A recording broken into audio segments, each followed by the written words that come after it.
हमारे सभी दर्शकों को सादर प्रणाम। जय श्री कृष्ण। कुंडली मिलान करते समय आज जो स्थिति बता रहा हूँ, ऐसी स्थिति बन रही है।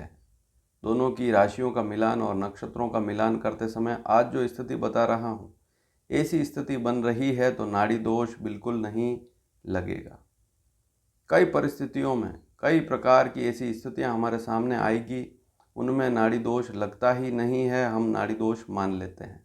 तो आज मैं आपके सामने एक विशेष चार्ट रखूँगा। इस चार्ट को देखकर आप पता लगा सकते हैं कि वास्तव में नाड़ी दोष है या नहीं। और आज का सूत्र भी समझना बहुत ज़रूरी है, इसलिए वीडियो को पूरा ध्यान से देखें। अगर ध्यान से नहीं देखेंगे तो सूत्र को नहीं समझ पाएंगे, क्योंकि ज्योतिष शास्त्र में अनेक सूत्र दिए गए हैं। अब हम अक्सर क्या करते हैं कि पंचांग से गुण देख लिए, या आजकल तो सॉफ्टवेयर उपलब्ध हैं, वहाँ पर गुण देखे। वहाँ नाड़ी के आगे नाड़ी के 8 गुण होते हैं, नाड़ी दोष सबसे बड़ा दोष कहलाता है। 8 में से 0 देख लिया और हम ऐसा मान लेते हैं कि अब तो नाड़ी दोष हो गया। लेकिन वास्तव में ऐसा बिल्कुल नहीं होता है।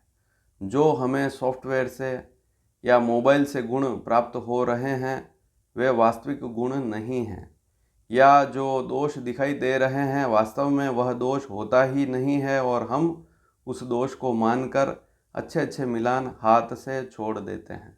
और ये स्थिति कब ज़्यादा खराब होती है? जब लड़के की आयु भी 30 साल से अधिक अर्थात 35 साल की है, लड़की की आयु भी 33-34 साल की है, और वहाँ पर कोई अच्छा मिलान आया इतने समय बाद, उसके बाद भी नाड़ी दोष देखकर हम उस मिलान को छोड़ देते हैं, और यही सबसे बड़ी गलती करते हैं।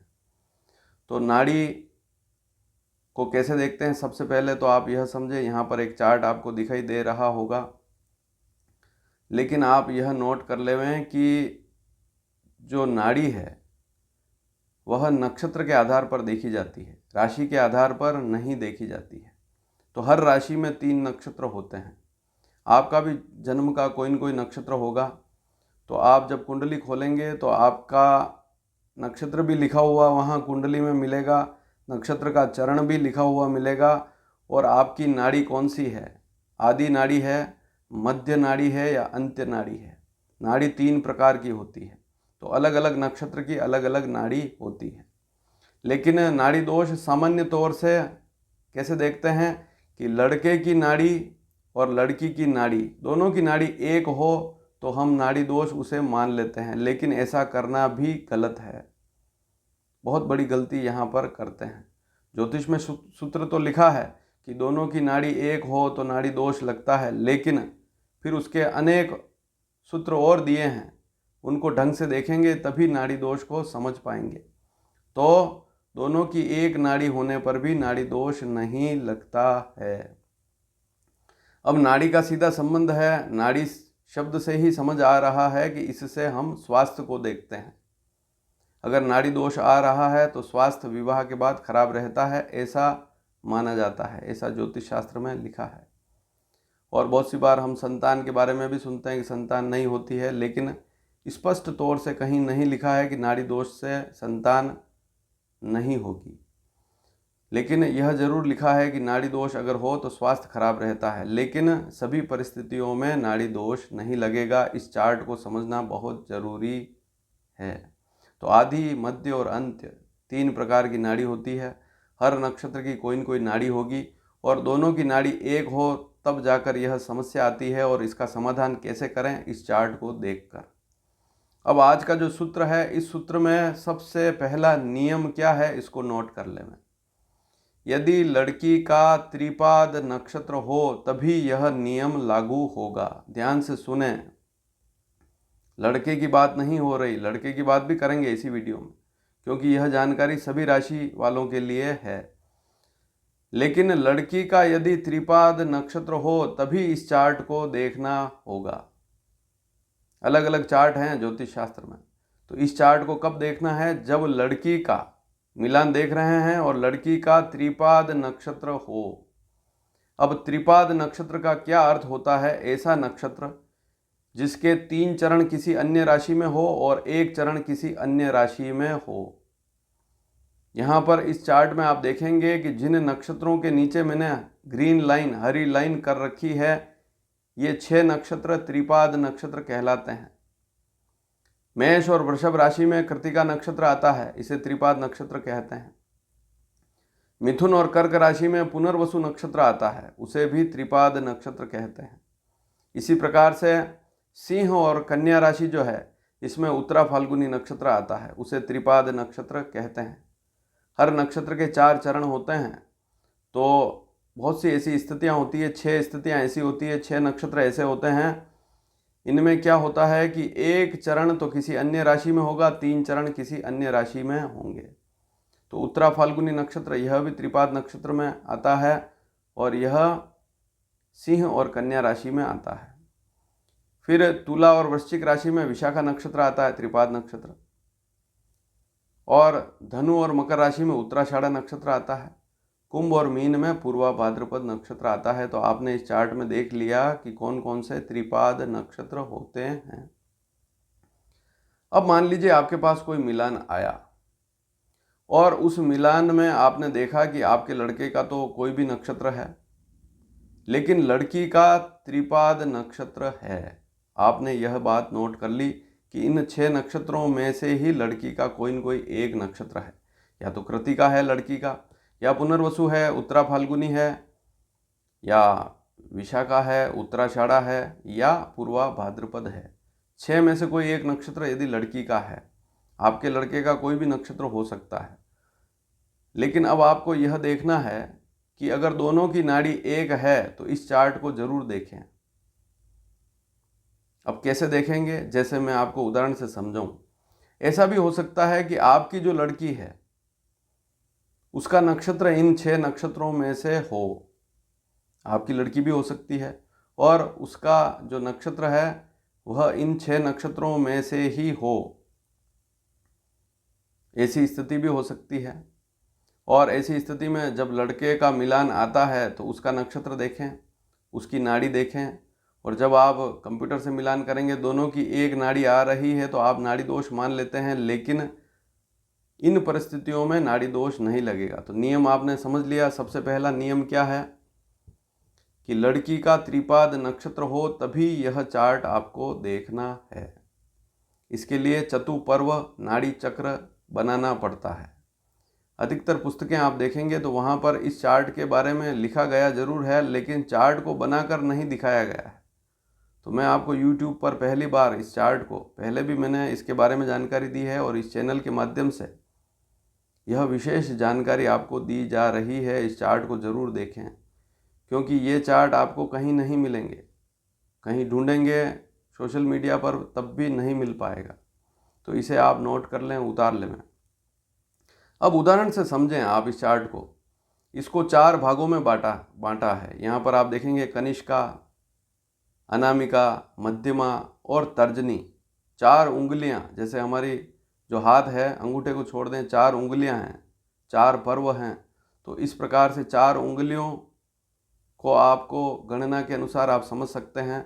और वैसे चार्ट में स्पष्ट लिखा है कनिष्का, अनामिका, मध्यमा और तर्जनी। तो कनिष्का में नक्षत्र लिखे हैं, फिर आप अनामिका में भी कुछ नक्षत्र लिखे हैं, फिर आप देखेंगे कि मध्यमा में भी कुछ नक्षत्र लिखे हैं, मध्यमा पे नाड़ी वाली स्थिति पे। चतुपर्व नाड़ी चक्र ऐसे बनता है। तो कृत्तिका नक्षत्र से यह चक्र बनता है। कृत्तिका आप देखेंगे इस चार्ट में, कृत्तिका, रोहिणी, मृगशीर, आर्द्रा, फिर वापस उधर से पुनर्वसु, पुष्य, आश्लेषा, मघा, इस प्रकार से यह चार्ट बना हुआ है।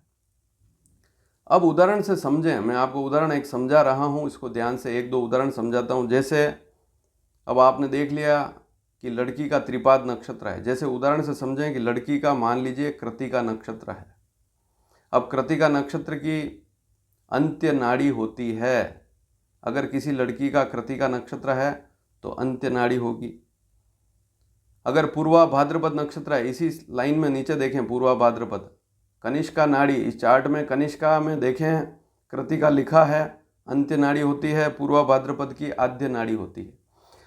अनामिका में आप देखेंगे तो यहाँ पर आपको उत्तरा फाल्गुनी नक्षत्र दिखेगा, ये त्रिपाद नक्षत्र है, इसकी आद्य नाड़ी होती है। अगली जो लाइन है मध्यमा, इसमें आप देखेंगे तो यहाँ पर विशाखा और उत्तराषाढ़ा नक्षत्र मिलेगा। तो विशाखा की अंत्य नाड़ी है, उत्तराषाढ़ा की भी अंत्य नाड़ी है।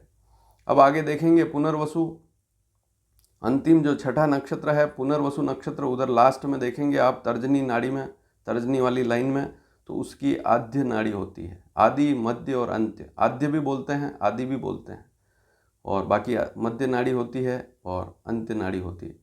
तो यहाँ पर इस चार्ट में अभिजीत को भी लिया जाता है, लेकिन अभिजीत की यहाँ पर नाड़ी वैसे यूँ नहीं होती है, तो लेकिन इस चार्ट को अभिजीत सहित बनाया जाता है। अब जैसे आपके सामने एक स्थिति बनी, मान लीजिए आपके लड़के का कोई एक नक्षत्र है और वह नक्षत्र है आश्लेषा। मान लीजिए आपके लड़के का आश्लेषा नक्षत्र है, अंत्य नाड़ी है। आप ध्यान से देखिए आश्लेषा नक्षत्र कहाँ आ रहा है, अनामिका पर। ध्यान से देखें इस चार्ट को, आश्लेषा नक्षत्र अनामिका पर आ रहा है। और जो लड़की आई मिलान के लिए, जो लड़की का रिश्ता आया, उसकी भी अंत्य नाड़ी है, लेकिन उसका कृतिका नक्षत्र है। ध्यान से देखें, कृतिका नक्षत्र है। कुछ नियम और हैं, उनको भी इस वीडियो में क्लियर करूंगा, ध्यान से समझें। लड़की का कौन सा नक्षत्र है, कृतिका, नाड़ी उसकी भी अंत्य है।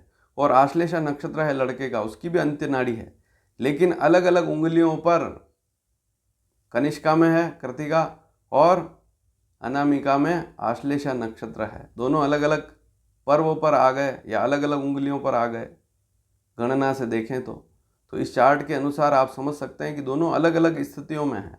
दोनों की नाड़ी एक है, लेकिन कृतिका कनिष्का में है और आश्लेषा अनामिका में है। तो ऐसी स्थिति में शास्त्रकारों ने कहा है कि नाड़ी दोष नहीं लगेगा, भंग हो जाएगा।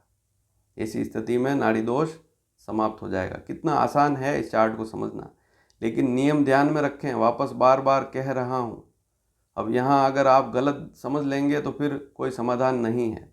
लड़की का त्रिपाद नक्षत्र हो तभी यह वीडियो उपयोगी सिद्ध होगा। लड़की का जन्म इन 6 नक्षत्रों में है तभी इस चार्ट को देखना है। लड़के की बात नहीं हो रही, लड़के का तो कोई भी और नक्षत्र हो सकता है। जैसे उदाहरण से समझें, पूर्वा भाद्रपद नक्षत्र कहाँ आ रहा है, आप देखेंगे कनिष्का नाड़ी में आ रहा है, और कनिष्का के नीचे आ रहा है पूर्वा भाद्रपद। और पूर्वा भाद्रपद नक्षत्र की कौन सी नाड़ी होती है, आदि या आद्य नाड़ी भी कहते हैं। अब अगर मान लीजिए कोई लड़का है उत्तरा फाल्गुनी नक्षत्र का है, ध्यान से देखें, नोट करें, उत्तरा फाल्गुनी नक्षत्र, तो उसकी कौन सी नाड़ी हो गई, उसकी भी आद्य हो गई, लेकिन वह अनामिका पर आ रहा है। और पूर्वा भाद्रपद कहाँ आ रहा है, कनिष्का पर। तो ऐसी स्थिति में नाड़ी दोष, दोनों की एक नाड़ी होने पर भी नाड़ी दोष समाप्त हो जाएगा। जैसे एक उदाहरण और समझें कि हस्त नक्षत्र है, एक तरफ पूर्वा भाद्रपद है, एक तरफ हस्त नक्षत्र है।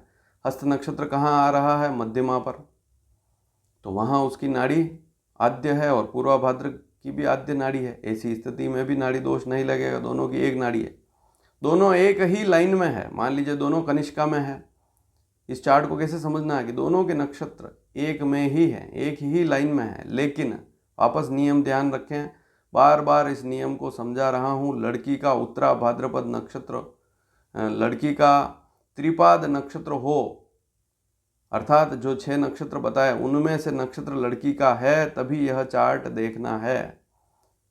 सभी के लिए नियम लागू नहीं होगा, लेकिन 6 नक्षत्र, इसमें तो बहुत सारी स्थितियाँ क्लियर हो जाती है। अब जैसे मान लीजिए पुनर्वसु नक्षत्र है, सबसे लास्ट में तर्जनी नाड़ी पर लिखा है उसको, और पुनर्वसु नक्षत्र की आदि नाड़ी होती है या आद्य नाड़ी भी कहते हैं। अब पुनर्वसु नक्षत्र की मान लीजिए कोई लड़की आ गई मिलान के लिए, या आपकी लड़की का ही पुनर्वसु नक्षत्र है, और जिस लड़के के साथ मिलान कर रहे हैं उस लड़के का नक्षत्र अगर मान लीजिए जैसे शतभिषा नक्षत्र है, ध्यान से देखें, शतभिषा नक्षत्र कहाँ आ रहा है, अनामिका नाड़ी पर आ रहा है, और पुनर्वसु तर्जनी पर आ रहा है। तो ऐसी स्थिति में नाड़ी दोष भंग हो जाएगा। यही इस चार्ट का नियम है। तो लड़की का नक्षत्र देखें, 6 नक्षत्र जो जहाँ पे मैंने अंडरलाइन कर रखी है, इन नक्षत्रों में से ही लड़की का एक नक्षत्र हो तब यह चार्ट देखा जाता है। और फिर इसको कैसे देखते हैं यह भी आपने समझा, लेकिन अब नियम एक और समझें, राशि मित्रता होना भी जरूरी है। इस नियम को भी ध्यान में अवश्य रखें। अगर राशि मित्रता नहीं है तो थोड़ी समस्या रहती ही है। एक बात हमेशा ध्यान में रखें कि मैंने राशि मित्रता के बारे में कई जानकारियाँ आपको पहले ही भेज दी है, लेकिन फिर भी अगर आप समझना चाहते हैं तो वापस इसी वीडियो में बता रहा हूँ, नोट कर लें। मैं मेष राशि, कर्क राशि, सिंह राशि, वृश्चिक राशि, धनु राशि और मीन राशि, ये 6 राशियाँ आपस में मित्र राशियाँ हैं। इसके अलावा वृषभ राशि, मिथुन राशि, कन्या राशि, तुला राशि, मकर राशि और कुंभ राशि, ये 6 राशियाँ आपस में मित्र राशियाँ हैं। ठीक है। अब एक बात और नोट कर लें कि सिंह राशि जो है उसकी मित्र राशियाँ मिथुन और कन्या भी है। ठीक है। अब गुरु की जो धनु और मीन राशि है इसकी मित्र तो नहीं, लेकिन सम राशियाँ कौन सी है? मकर और कुंभ। इसी प्रकार से मंगल का शत्रु नहीं है शुक्र, तो मंगल की मेष और वृश्चिक राशि है और शुक्र की वृषभ और तुला राशि है, तो ये भी आपस में पूर्ण रूप से शत्रु नहीं है। इस बात को भी नोट कर लेना। तो मैंने अनेक वीडियो में यह जानकारी दी है कि कौन सी राशि में कौन से नक्षत्र आते हैं, कौन सा चरण किस राशि में आता है और कौन सी जो राशि है उसमें कौन सा नक्षत्र है और उस नक्षत्र की नाड़ी क्या है, यह भी मैंने कई बार क्लियर किया है। लेकिन आज का वीडियो यही है, इस नियम को ध्यान में रखें। त्रिपाद नक्षत्र हो यदि लड़की का, तो वहाँ पर इस चतुपर्व नाड़ी चक्र को देखा जाता है और इसी के आधार पर निर्णय लिया जाता है। बहुत सी बार हम कंप्यूटर से, मोबाइल से मिलान देख लेते हैं और वहाँ पर नाड़ी दोष को देखना ठीक नहीं है। सारी विधियाँ, ज्योतिष के सारे नियम समझना बहुत ज़रूरी है और यह चार्ट तो आपको कहीं मिलेगा ही नहीं। और अगर इसके बारे में जानकारी भी मिलेगी तो लिखित में जानकारी मिलेगी, चार्ट बना हुआ बहुत रेयर, बहुत मुश्किल है कहीं मिल जाए आपको। तो इसलिए इस वीडियो को अधिक से अधिक शेयर करें ताकि हर एक व्यक्ति तक यह वीडियो पहुंच पाए। और यह जानकारी साझा इसलिए कर रहा हूं कि सभी को निःशुल्क लाभ मिल पाए। और अगर आप घर बैठे ही मिलान देख रहे हैं तो एक बार इस चार्ट को जरूर देखें यदि लड़की का त्रिपाद नक्षत्र है। और जानकारी अच्छी लगी हो तो इस चैनल को सब्सक्राइब करना बिल्कुल ना भूलें। धन्यवाद। जय श्री कृष्ण।